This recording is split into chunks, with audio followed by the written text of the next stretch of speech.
Voilà une petite application que j'ai réalisée sur Android pour les Nantais. Donc en fait c'est à la fois un widget, à la fois une application. Donc je vais vous montrer le widget.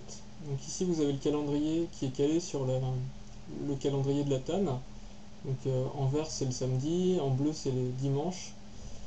Et après c'est les jours de la semaine qui reprennent, qui sont des jours roses. Donc c'est bien pratique, comme ça on n'a plus à se planter sur les horaires des bus. Et sinon l'application en elle-même, donc en fait à la base ça vous propose les différents bus qui composent Nantes.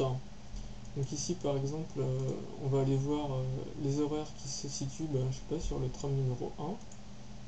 Donc une fois qu'on sélectionne le tram numéro 1, il va nous rafraîchir la liste des arrêts. Et puis après il va nous rafraîchir aussi la liste des passages du tram. Bon bah là on voit que les informations sont pas forcément à jour, mais ça dépend du site de la TAM, hein, moi j'y peux rien. Vous pouvez également accéder aux détails des horaires d'un arrêt précisément. Donc ici par exemple on va prendre François Mitterrand, donc le sens Beaujoire. Donc on pouvait sélectionner le sens qu'on voulait.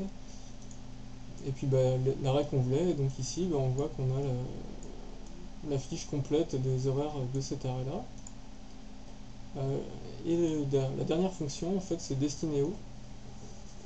Donc Destinéo, pour ceux qui ne connaissent pas, ça permet de calculer des itinéraires entre deux points. Donc, donc là par exemple je vais sélectionner Saint-Sébastien.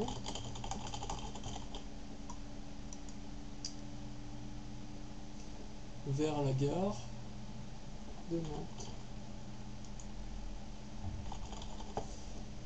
Alors en fait ici on voit que ça charge. En gros il y a une localisation GPS qui se lance en parallèle et qui permettrait, avec un bouton qui apparaîtrait bientôt, de déterminer la position exacte et de ne pas avoir à saisir une des deux adresses.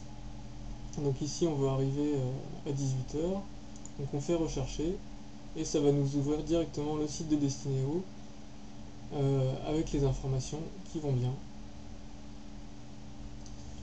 Donc voilà, c'est une application que j'aimerais que la TAM propose. Malheureusement leur site est pas très mobile et ils font pas de développement pour les développeurs, donc on est obligé de se caler sur ce site web, de le découper comme on peut pour trouver les informations dont on a besoin.